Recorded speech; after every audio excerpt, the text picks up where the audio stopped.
High, পুজোর ঠিক কিছুদিন আগে আমরা চলে গিয়েছিলাম জুডিওতে। আর এটা ছিল চিনার পার্কে। আর আজকে কিন্তু মামাম সোনার পাপা আসেনি। আমরা চারজন এসেছি, মানে আমি, মামাম সোনা, কাকিমা আর বোন।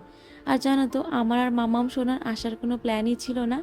হঠাৎ করেই কাকিমাদের সাথে বেরিয়ে পড়েছি। আর ওর পাপার অফিস রয়েছে, ওই জন্য আসতে পারিনি। তো এখানে ঘুরতে ঘুরতে হঠাৎ করেই এই আয়নাটা মামাম সোনার চোখে পড়েছে। আর আমাকে টানতে টানতে ওদিক থেকে নিয়ে এসেছে যে, মা দেখো, আয়না আয়না। আয়নাটা যে ও প্রথমবার দেখছে এমনটা না, তবে এত বড় আয়নাও প্রথমবার দেখলো, তো ওই জন্য না ও ভীষণ খুশি হয়ে গেছে। তো যাক, তারপর এদিক ওদিক একটু ঘোরাঘুরি করছিলাম। আর এদিকে দেখো সব nail polish, lipstick, lip gloss এইসব রয়েছে। তো একটু কয়েকটা লিপস্টিকও দেখছিলাম। আর তারপরে এখানে দেখো বোন এই জামাটা দেখছিল।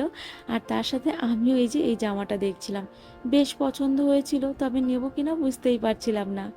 বড় ভিডিও চ্যানেলে দেওয়া আছে, তোমরা চাইলে দেখে আসতে পারো। আর এখানে দেখো মাম্মাম সোনা এই ব্যাগটা কিছুতেই ছাড়তে চাইছিল না।